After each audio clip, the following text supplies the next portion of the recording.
Oi, Pedro, tudo bom? Oi, Maria. É, a gente está muito satisfeito de você ter aceitado o convite de participar desse ciclo de entrevistas do Problematizes, né, do Boletim de Conjuntura que o Laboratório de Estudos Marxistas está desenvolvendo e conversar um pouco com a gente sobre o seu texto, breve ensaio sobre a pandemia do novo coronavírus e o mito da conspiração chinesa, né, a partir dessa perspectiva crítica que você trouxe para a gente. Então, para quem está assistindo, o Pedro é um pesquisador do Laboratório de Estudos Marxistas da UFRJ, né, do Instituto de Economia da UFRJ, e é doutor em Economia Política Internacional. E veio refletindo com a gente a respeito dessa questão sobre a qual o artigo se desenvolve, né? Pedro, a gente observou, né, e é um elemento que você aponta no seu artigo, que nós vivenciamos, principalmente no início da pandemia, um movimento muito forte associando a pandemia à China. Não simplesmente pela origem, vamos dizer, do primeiro centro principal dessa contaminação e que virou uma doença que acabou se transformando numa pandemia, né, num contágio mundial. Mas também, né, foram aparecendo algumas questões e algumas especulações a respeito de uma espécie de intencionalidade ali da China, e junto com isso surgiu um racismo muito forte, né? Eu mesma estava na Inglaterra quando a pandemia começou, e na Inglaterra, que não é exatamente um lugar marcado por, vamos dizer, um hábito de grandes intervenções ou movimentos xenofóbicos, você já tinha um relato de casos de sinofobia, né, de vamos dizer, ataques aos orientais, aos chineses acontecendo. E aí você, no seu artigo, você vai fazer um destaque bastante interessante, você começa o seu artigo falando do pronunciamento do presidente da maior nação industrial, enfim, da maior nação do capitalismo moderno, que são os Estados Unidos, o presidente eleito, né, o presidente em exercício Donald Trump, que nos seus pronunciamentos usa a expressão vírus chinês, é acusado de racismo e, num sentido aparentemente de uma tentativa de desfocar dessa questão do racismo que ele nega, né? A princípio, ele fala que esse vírus poderia ser resultado, que ele acha que merece investigação, e que esse vírus poderia ser resultado de algo propositalmente criado em um laboratório. Ele, inclusive, supõe que esse tal laboratório seria em Wuhan, com uma finalidade que ele não explicita exatamente, mas que ele diz com a finalidade de um ataque à democracia, ao capitalismo, enfim. E aí você faz uma digressão sobre a qual eu gostaria muito de ouvir o seu movimento, né? Você faz uma digressão e nos convida a pensar na ideia de mitos e mitologias políticas e como é que esse tipo de construção foi utilizado e foi desenvolvido ao longo da história, principalmente do século XX, para determinados usos políticos internacionais, né, da economia política internacional, da geopolítica internacional. Queria te ouvir um pouquinho sobre isso. Tá. Bom, em primeiro lugar, obrigado. Para mim é um enorme privilégio, né, participar do Lema, participar das pesquisas, desenvolver os artigos coletivamente com os colegas que são excelentes, Assim, para mim, realmente é um grande prazer, um grande privilégio estar junto com vocês, junto com todos os pesquisadores do Lema. E a ideia desse artigo, como você bem adiantou, é exatamente provocar uma reflexão, né, sobre esses movimentos, né, no campo das ideias, e que estão em sintonia, né, com os acontecimentos da conjuntura, né, o que vem acontecendo nos últimos meses, e como essas ideias, em primeiro lugar, elas geram ações, né, sejam de atores políticos, de líderes, né, de governantes, seja de outros atores, né, de grupos, de pessoas, né, geram ações na prática, né? Então, você tem um movimento das ideias de um lado, mas que alimenta um movimento de ações, né? E como isso, na verdade, está conectado com o processo histórico, né? Isso não é uma novidade, isso não é algo que surge por acaso, isso vem conectado a um processo histórico e vem conectado a uma série de ideias, de pensamentos, de senso comum que está sedimentado, né, há muitos anos e muitas décadas, né, e que nesse momento ganha um reforço, e isso emerge, né, vem à tona, é algo que estava ali na profundidade, nas profundezas, né, nas profundidades, e que emerge nesse momento, né, e é exatamente por isso que acaba ganhando sentido na mente das pessoas, né? Então, assim, foi como você bem adiantou, né? A gente percebe esse movimento, né, de líderes como o Donald Trump, né, em particular, em que ele nomeia o vírus como um vírus chinês, né? Ele é acusado de que essa fala promove xenofobia, sinofobia, né? Promove, incentiva uma série de ataques a populações de origem asiática, né? Não necessariamente chinesa, mas de origem asiática, né? E, num primeiro momento, ele afirma que aqui ele não enxerga racismo ali, né? Mas isso não está fora de sintonia com os outros discursos que ele alimenta, né, contra a imigração, contra populações que chegam aos Estados Unidos, né?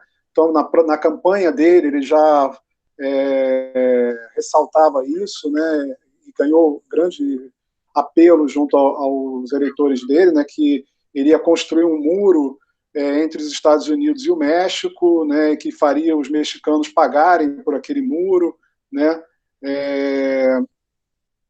Incentiva uma série de ideias de que,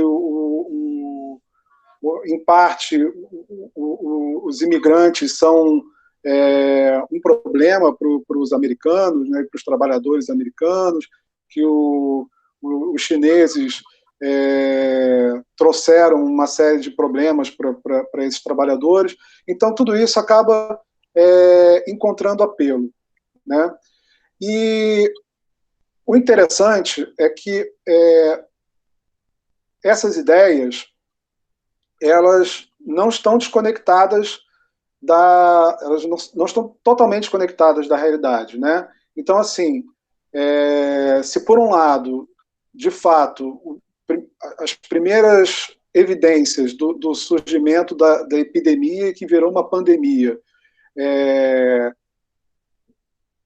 informam, né, que o vírus surge e se dissemina na China. Por outro lado, afirmar que o vírus é uma criação em laboratório, não encontrou nas autoridades de saúde, né, da OMS e de outros centros de pesquisa, não encontrou reverberação. Pelo contrário, eles afirmaram que, pelas características do vírus, esse vírus é um vírus natural, ele não é sintético, né?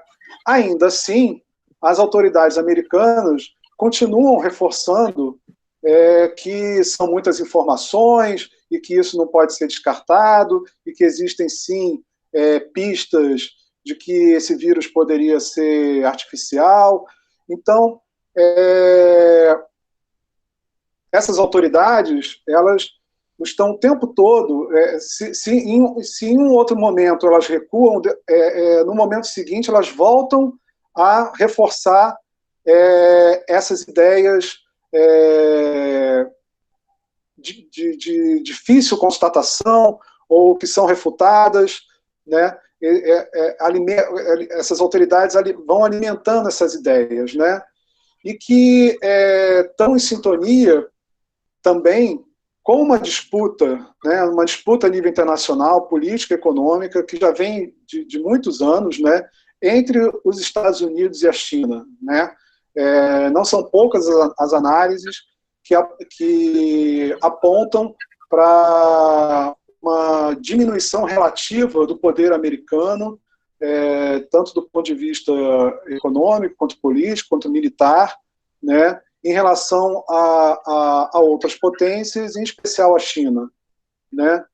Então, alimentar essas ideias, esses pensamentos, esses mitos, né? Então, como, por exemplo, existe claramente uma disputa entre Estados Unidos e China em relação à evolução das telecomunicações, a evolução de como as novas redes serão, os caminhos que as novas redes de telecomunicações, o 5G em especial, vão trilhar, e empresas como a Huawei e a ZTE, né, que são empresas gigantes chinesas e que têm crescido enormemente nas últimas décadas, né, e que alcançaram essa posição de protagonismo, né, desenvolvendo o estado da arte das telecomunicações, né, os Estados Unidos vão exatamente atacar essas empresas, atacar o governo chinês, primeiro acusando essas empresas de, juntamente com o governo chinês, propiciarem que espionagens sejam feitas, né, e colocando em risco a segurança nacional, e, ao mesmo tempo, a gente vê um movimento de disseminação de informações do tipo que a tecnologia 5G poderia propiciar a propagação do coronavírus, né, o que é algo absolutamente estranho, né, porque não é um vírus de informática, né, é um vírus que é um vírus biológico, né, e que não faz nenhum sentido científico que um vírus assim seja propagado em ondas eletromagnéticas, né, mas por conta de toda uma série de querelas e uma série de outras informações, de outros mitos que vão sendo divulgados, esse tipo de informação acaba ganhando apelo e as pessoas, muitas delas, acabam acreditando, né, que isso seja possível. Então, Pedro, no seu texto você faz uma referência a um autor sobre o qual talvez você queira falar, que diz o seguinte: olha, lançando mão de complôs, né, como pretextos, de um modo geral, que as elites e os governos justificaram ao longo da história a eliminação de opositores e esconderam suas próprias falhas, né? Você diz assim, olha, é um movimento, do ponto de vista ideológico, um movimento histórico, essa construção desses inimigos. E se você pudesse falar um pouquinho disso, para a gente entender um pouco do ponto de vista da construção de uma ideologia, né, sinofóbica,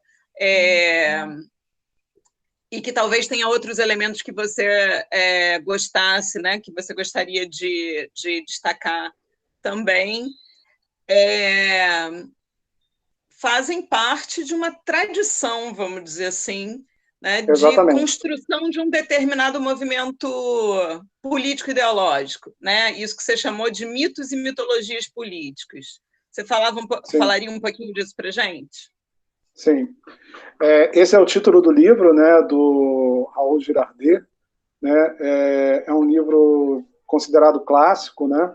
E que ele examina, o objeto de estudo dele foi ali o final do século XIX, início do XX, né? E ele analisa exatamente como esses mitos, diversos mitos foram construídos, né? E que tem apelo, né? Que ganham muita força no imaginário coletivo, né? E eu achei que seria muito interessante trazer para a discussão essas ideias dele, né? Digamos assim, atualizando com o que nós estamos evidenciando hoje, né? Na política internacional, na economia internacional, né? Então, assim, por exemplo, sobre esse imaginário conspiratório, né? O Girardet, por exemplo, ele vai apontar como o antissemitismo na Europa, no final do XIX, no início do XX, ele serviu de base para o mito de uma conspiração judaica, por exemplo, né? Que os judeus, a nível mundial, dominariam a economia, dominariam os principais centros econômicos e, através disso, dominariam a política, né? E várias histórias sobre comportamentos e sobre rituais, e que vão criando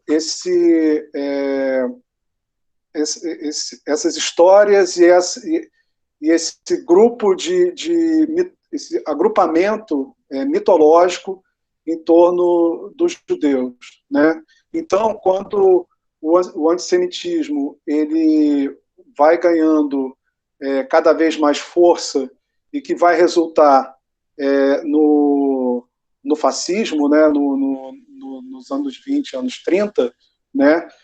Ali ele encontra reverberação por conta de toda essa mitologia de todas as histórias, essa mitologia que vinha sendo sedimentada, né? Assim, as ideias conspiratórias, o mito conspiratório, ele não surge do nada, né? Como eu falei, né? Ele já encontrava algo, um inimigo, um adversário que já era apontado, né, por diversos preconceitos e por racismo, né, que já existia na Europa, né? Então, quando líderes políticos, autoridades começam a apontar diretamente, muitas pessoas enxergam para aquela denúncia e falam: bom, isso aqui faz sentido, porque vai ao encontro do que ela já pensava antes, né? Ele aponta outros mitos, né? No livro do Girardet, ele aponta outros mitos e que a gente pode ver em alguma medida presente hoje, né? Ele aponta, por exemplo, o mito do Salvador, né? Que seria de um grande líder capaz de ser o grande personagem a liderar um povo, uma nação para o progresso e para a grande realização, né, para o grande destino daquela nação, né? Ele vai apontar também um outro mito que é o do passado glorioso, né? Como se décadas anteriores e anos anteriores, tudo fosse melhor, tudo fosse incrível, né? E que naquele momento de grande degeneração era necessário que a nação se unisse, que algo fosse feito, né? E aí esses mitos em conjunto vão apontando para inimigos e vão gerando ações, né? Vão na prática, no mundo real. Né? Então, esse movimento, essa prática, já é uma prática que você enxerga como uma prática histórica, e você aponta, inclusive, essa pesquisa do Girardet como uma referência para pensar essa questão. No seu texto, quando você menciona o Girardet, você fala também, para o mesmo período, da criação de um mito anticomunista, né? Sim. E parece que esse mito tem alguma referência, tem algum apoio sobre o que a gente está vivendo hoje, tem uma relação, pode ser recuperado. Como é que você encara, né, a construção do atual mito, vamos dizer assim, do conspiracionismo chinês, que foi assim, né, da conspiração chinesa, que foi assim que você colocou no seu título, né, e a relação com essa ideia de anticomunismo que aparece lá no seu texto? Então, desde antes da Revolução Russa, né, já havia um grande medo, né, da emergência do comunismo e do socialismo, né? E medo principalmente das elites políticas e econômicas, né? Então, a consumação desse medo, né, exatamente a possibilidade de uma mudança de padrões de dominação, né, dessas elites, principalmente elites burguesas, né, gerou essa reação, né, gerou uma série de sentimentos, né, antagônicos, e é a partir daí que essas elites elas vão construir esse anticomunismo, né? Então, desde ideias simplórias como comunista come criancinha, né? Até, por exemplo, a roupa do corpo não pertence. Olha, a roupa que você veste não será mais sua. Você vai ter que compartilhar a sua roupa com outras pessoas. É assim que funciona o comunismo, né? Então, assim, desde dessas ideias assim mais simplórias, né, até um grande plano de dominação mundial, né, em que todos estariam submetidos a um grande senhor, né, seria quase como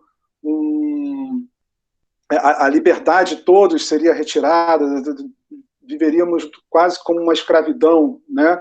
Tudo isso, toda essa construção fantasiosa vai sendo alimentado por essas elites, né? Aqui no Brasil, isso ganhou muita força, né? Já havia também no século XIX, no final do século XIX, no início do século XX, né? Na década de 30, a gente vê esse movimento, né? O Estado Novo, ele se justifica também por isso, né? Porque seria uma forma de barrar o avanço comunista, né? Então, para isso é necessário que haja um contra-movimento, uma contra-revolução, né? 1964, a gente vê também isso acontecer, né? Ainda que não seja muito questionável, né? E vários estudos sobre isso, né? Sobre uma revolução socialista no Brasil naquela época, né? Mas é exatamente esse medo, o fortalecimento desses sentimentos, né, dessa angústia, e que vão gerar as ações concretas, né? Então, o movimento de contra-revolução, né, se alimenta e surge exatamente por conta, se não, para evitar que algo nesse sentido aconteça, é necessário agir antes, é necessário, então, que nós façamos uma contra-revolução, né? E assim o Brasil ficou por mais de 20 anos numa ditadura militar, né? E agora, mais recentemente, a gente vê todo o movimento pré-eleitoral das eleições de 2018, né, que culminaram nas eleições de 2018, alimentando esse fantasma, né? Como, por exemplo, que o Brasil passou coisas que são disseminadas nas redes sociais e em diversos sites na internet, né, que o Brasil viveu 30 anos de socialismo, né, e que estava caminhando para se tornar uma Venezuela, né, e esse tipo de coisa, e que uma investigação pouco mais apurada, não é necessário nenhuma investigação completa, uma investigação pouco mais apurada, mostra que a história recente do Brasil caminhou de uma forma muito diferente, né? Chamar os últimos 30 anos do Brasil de socialismo é um absurdo gigantesco, né? Mas por que isso encontra reverberação? Por que a gente vê pessoas participando da campanha do Bolsonaro e gritando palavras de ordem contra o comunismo e dizendo que é hora de mudar, de acabar com esse período socialista no Brasil, porque exatamente encontra no imaginário histórico coletivo reverberação com esse mito anticomunista que foi construído e foi alimentado ao longo de décadas, né?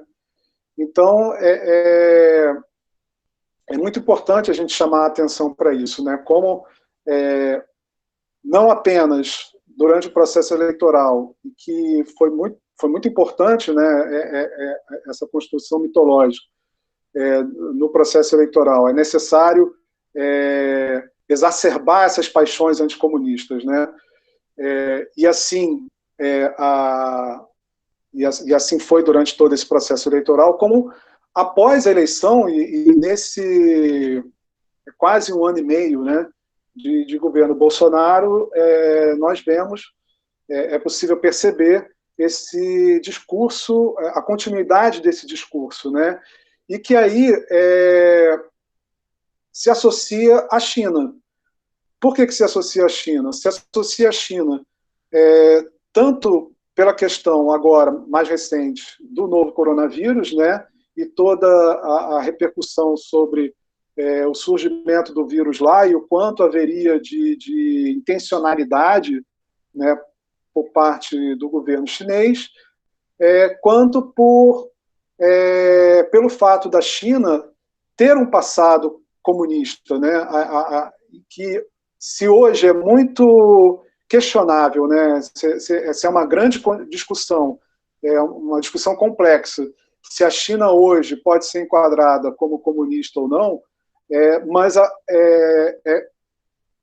manutenção de diversos símbolos, ela de fato existe, ela de fato é encontrada, né? Como, por exemplo, o partido que governa a China, né, é o Partido Comunista da China. Eles mantiveram o nome. A bandeira da China é uma bandeira vermelha, né, predominantemente vermelha, né, com estrelas em dourado. Então, do ponto de vista político, né, existem uma série de particularidades, né, de como as escolhas políticas são feitas lá, como o governo ele se configura. Então, tudo isso, do ponto de vista simbólico, também alimenta a ideia de que a China permanece comunista, né? Então, exatamente a mescla de todos esses componentes que acabam dando força a essas narrativas de que o coronavírus, a China e o comunismo, de alguma forma, se associam e que o objetivo final é nada mais, nada menos que a dominação do mundo, a dominação de todos os povos livres, digamos assim. Agora, o interessante, né, é que, apesar de a gente estar vivendo, né, todos esses elementos que você trouxe, parece que, de vez em quando, o feitiço vira contra o feiticeiro, né? Então, a gente tem uma construção, nesse momento histórico, de uma novidade a partir daquele mesmo presidente Trump que estava argumentando, né, vamos dizer, uma intencionalidade chinesa do fim do capitalismo, contra a democracia, com a difusão desse vírus, e também falando que esse vírus era chinês, alimentando um racismo e tudo mais. Este mesmo presidente Trump, que é uma referência para a construção desse argumento que você está contando aí para nós, que é difundido no Brasil nesse momento, né? No seu artigo você menciona, inclusive, o ministro das Relações Exteriores, né? Como uma figura que difunde esse tipo de ideia. Sim. Como é que é lidar, né? Você consegue, assim, pensar um pouquinho, né, junto com a gente, ou ajudar a gente a pensar como será que vai ser lidar com a novidade que está se apontando aí no horizonte? Porque este mesmo presidente, no momento, como ele quer tirar o foco do próprio país, que é atualmente ainda o centro de difusão, propagação, né, da pandemia, que tem os maiores números, tanto de contaminados quanto de mortos, enfim, que é o país dele, os Estados Unidos, está dizendo, olha, problema mesmo é o Brasil, vamos cancelar voos para o Brasil, não vamos permitir que voos do Brasil cheguem aqui e também não permitiremos que produtos brasileiros cheguem aqui. Como é que vai se combinar tudo isso nesse momento, né? E como é que você acha que esse governo brasileiro tão estranho, que você apontou aí, que constrói esse mito desse anticomunismo e vive dele, vai conseguir lidar com essa nova situação, né? Como é que essas mitologias podem se voltar contra o próprio mitólogo? Sim.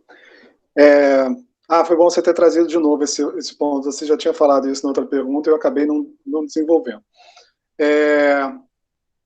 Esse é um aspecto muito importante, né? Porque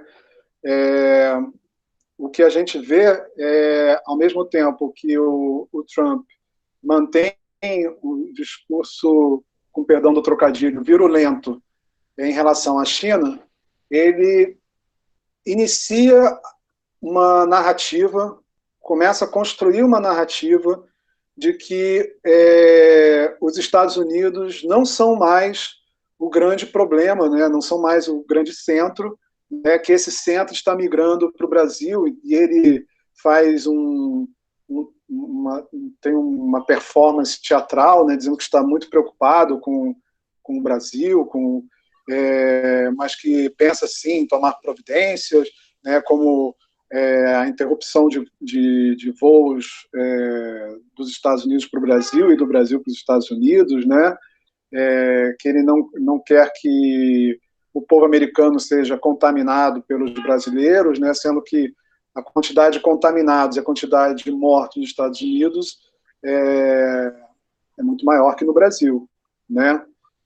Então, ao mesmo tempo, o nosso governo é um governo que tem tido um comportamento de uma vassalagem impressionante em relação aos Estados Unidos, né? Reforçam como eu tentei apontar no artigo, algumas figuras do Estado brasileiro, né? ministros, deputados, o filho do presidente, né? Eles alimentam essa ideia de que existe algo de conspiratório na atuação da China, né? E, ao mesmo tempo, se calam em relação ao que os Estados Unidos, o governo americano, tem promovido, né? Os Estados Unidos demoraram para reagir, né? Eles já sabiam o que estava acontecendo na Europa, né? Já sabiam o que estava acontecendo na China, já sabiam o que estava acontecendo na Europa, e ainda assim trataram de minimizar, né,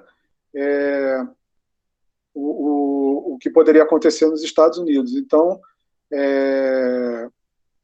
isso também tem a ver, na construção do mito, né, também tem a ver se eximir de responsabilidades, né? Você aponta o outro como culpado e você se exime das suas próprias responsabilidades, dos seus próprios erros, né? Isso é algo que o Girardet aponta. E aí é curioso isso, né? Porque o Trump ele tem esse comportamento, né? Do meu ponto de vista, execrável, e ele não tem nenhum problema, não tem nenhum escrúpulo em apontar as suas armas verborrágicas, né, para um aliado de primeira hora, que foi o governo Bolsonaro, né, que, como eu falei, tem se prestado a uma vassalagem impressionante, né.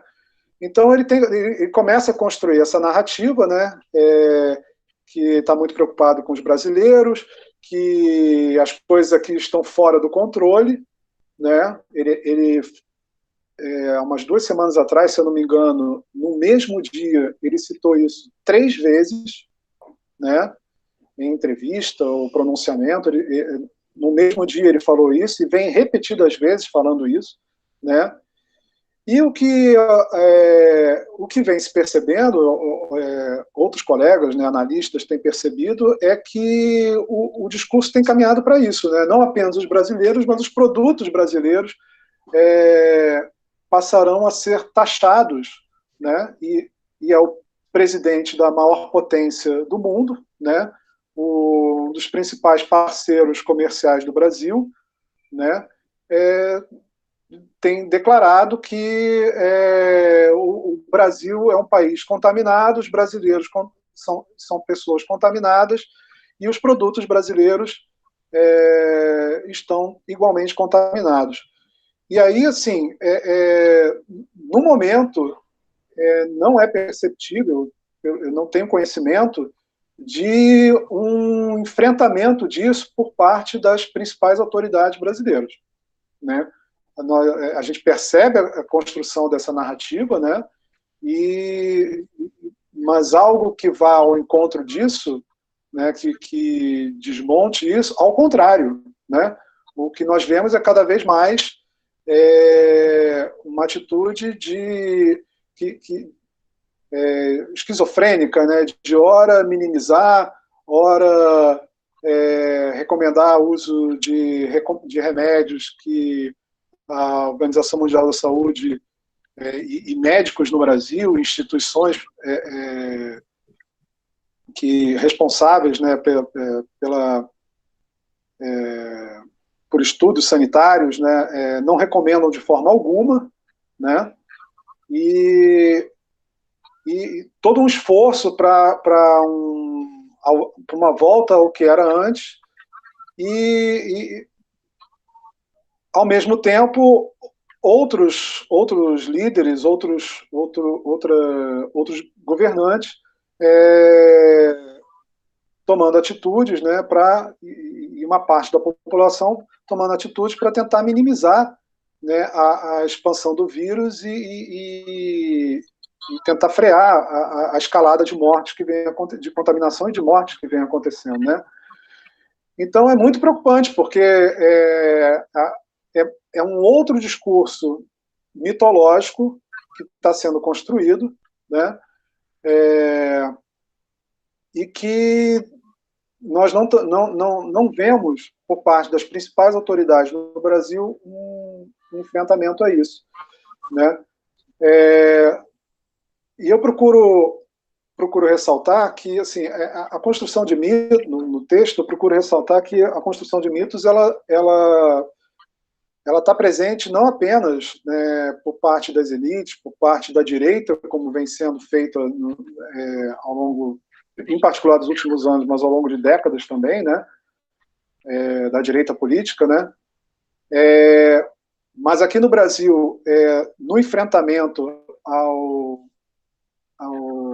discurso que associa comunismo, associa coronavírus, associa os chineses e uma possível conspiração de dominação mundial, né? A gente vê aqui as esquerdas tentando reagir, tentando construir algo coletivamente, mas de uma forma ainda muito complicada, muito difícil. Mas a gente consegue perceber que uma parte delas, né, enfrenta esse discurso mitológico com uma outra mitologia, né? E é o que eu procurei chamar no final do texto, né? Como a disputa por esse imaginário, né? Então, em alguns momentos, a gente viu, por exemplo, o ex-presidente Lula e outros personagens importantes do PT, né? Ao criticarem o governo Bolsonaro e as ações desse governo, né, eles sempre lembram do período recente de governo do PT, né, dos 13 anos que o PT governou o Brasil, e sempre com uma imagem de uma era de ouro, né, de uma era de prosperidade, né. E a gente sabe que houve diversos problemas, houve diversas críticas, né, construtivas, feitas ao governo do PT, né, diversos erros que foram cometidos, mas nesse momento, ao se enfrentar um discurso mitológico de que o governo Bolsonaro ele surge como um grande salvador de um socialismo que estava presente no Brasil, o PT ele acaba por ressaltar também um outro mito, né, de que esses 13 anos de governo foi uma espécie de era de ouro, né, uma espécie de era de prosperidade, e os problemas e críticas em relação a esses anos acabam sendo deixados de lado, né, nesse enfrentamento, né. É curioso, né? É muito interessante assim a gente ter uma contribuição como a sua, porque ela faz a gente refletir em vários níveis, né? No nível histórico, no nível político interno, no nível político externo, no nível teórico também. E aí essa percepção de que a construção de mitos serve para as duas coisas, tanto para demonizar quanto para endeusar, faz com que a gente precise compartilhar um sentimento de que a reflexão, né, a reflexão crítica, possa nos servir como uma espécie de fio, né, condutor, um fio de Ariadne que nos possa tirar desse labirinto, né? Exatamente. Que a gente possa fugir aí dessa condição tão trágica, tão pandêmica, tão desalentadora do ponto de vista de ter um pé na realidade, né, do ponto de vista do entendimento do que a gente está vivendo e da seriedade do que a gente está vivendo hoje. Então, queria te agradecer muito essa entrevista. Fiquei muito feliz de ter podido contar com a sua colaboração no Problematizes, né? Ter saído essa reflexão internacional para a gente é super importante. E se você quiser falar mais alguma coisa, né, para concluir esse nosso debate e se despedir também do pessoal que esteja assistindo, fica à vontade, e aí a gente encerra a nossa gravação. Eu queria agradecer muito, eu acho, para mim, é fundamental, não apenas para a gente poder enfrentar tudo isso que está acontecendo, né, porque psicologicamente para todos nós é muito, muito difícil, né? Então, a gente poder conversar e discutir coletivamente e produzir, né, sempre com o pé na realidade, né, sempre sem desconexão da realidade e do que é concreto, né? Mas construir coletivamente, né? Construir juntos, né? É algo que você sempre fala, né, Maria? Assim, o conhecimento, no fundo, ele é construído coletivamente, né? Então, para mim, é sensacional, para mim, a formação, para que eu me torne um pesquisador e um futuro professor melhor, né? E para mim é um grande privilégio mesmo, né, poder dividir com todos vocês e construir essa reflexão juntos. Então, eu só tenho a agradecer. Muito obrigado. Obrigada a você, Pedro, por fazer parte do Lema com a gente, né, e enriquecer aí essa nossa pesquisa. Vou encerrar aqui a gravação. Tá bom? Obrigadão. Tá bom. Beijo grande. Tchau, tchau. Beijo.